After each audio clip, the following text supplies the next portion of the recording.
Repeal Obamacare. People are hurting. Inaction is not an option. And frankly, I don't think we should leave town unless we have a health insurance plan, unless we can give our people great health care, because we're close. We're very close. The other night, I was very surprised when I heard a couple of my friends, they really were and are. They might not be very much longer, but that's okay. I think I have to get them back. That's right. I refuse.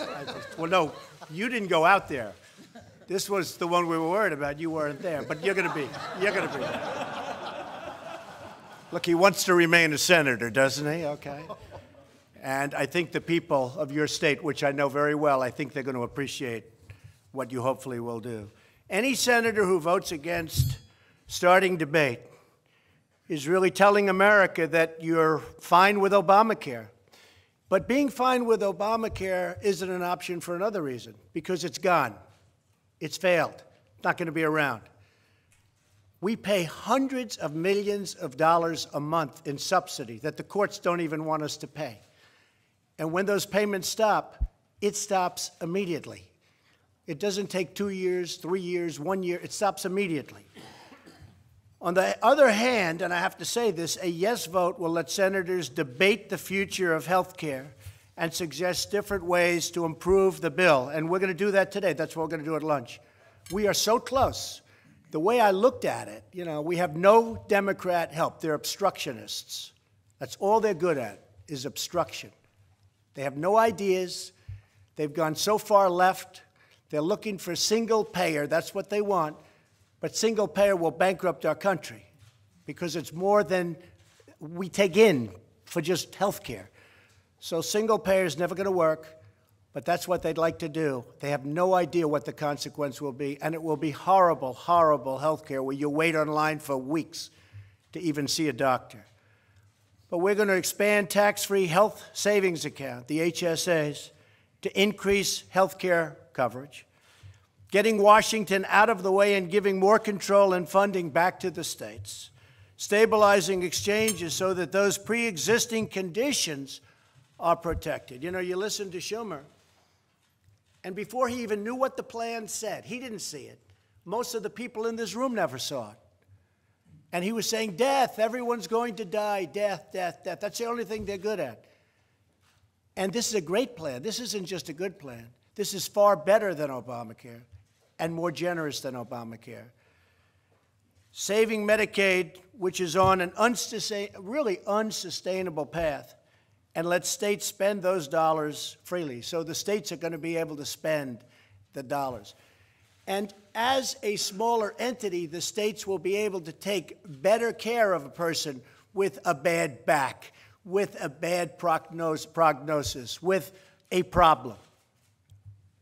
I'd like the federal government to focus on the Middle East, to focus on North Korea, to focus on things where we have very big problems. The states can do a better job than the federal government when it comes to health care. And that's what we're letting you do.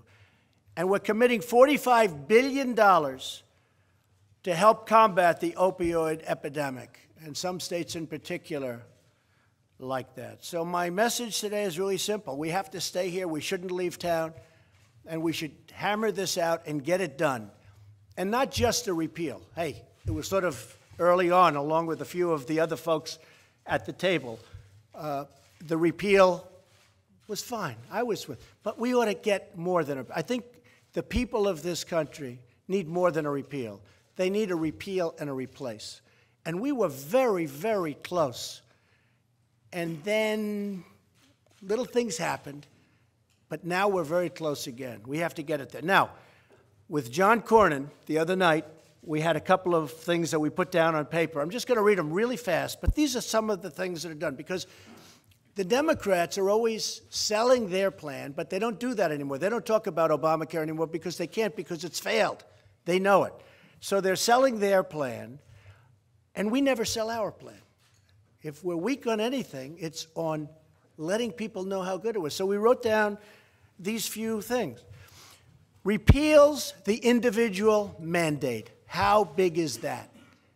Where people are paying not to have insurance. Nobody ever talks about that. Repeals job-killing employer mandate. How big is that?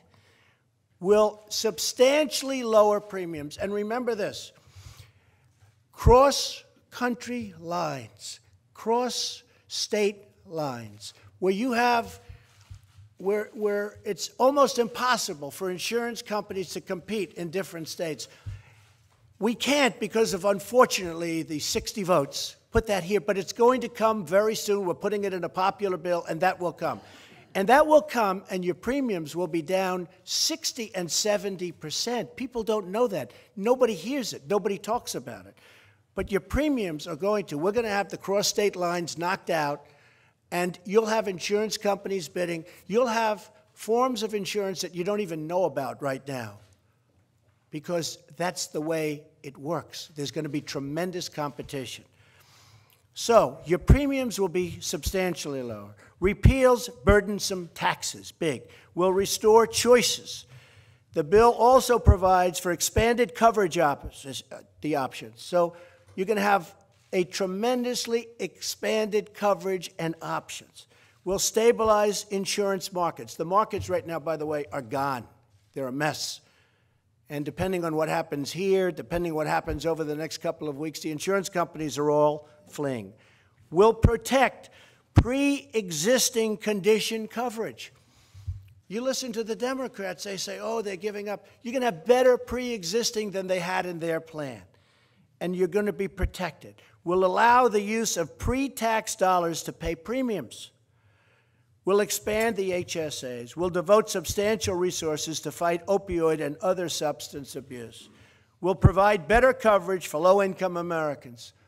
By the way, low-income Americans under our plan, and we're doing things at this meeting which I think you'll be very happy about, because we're going to spend some more money to make sure everybody is protected.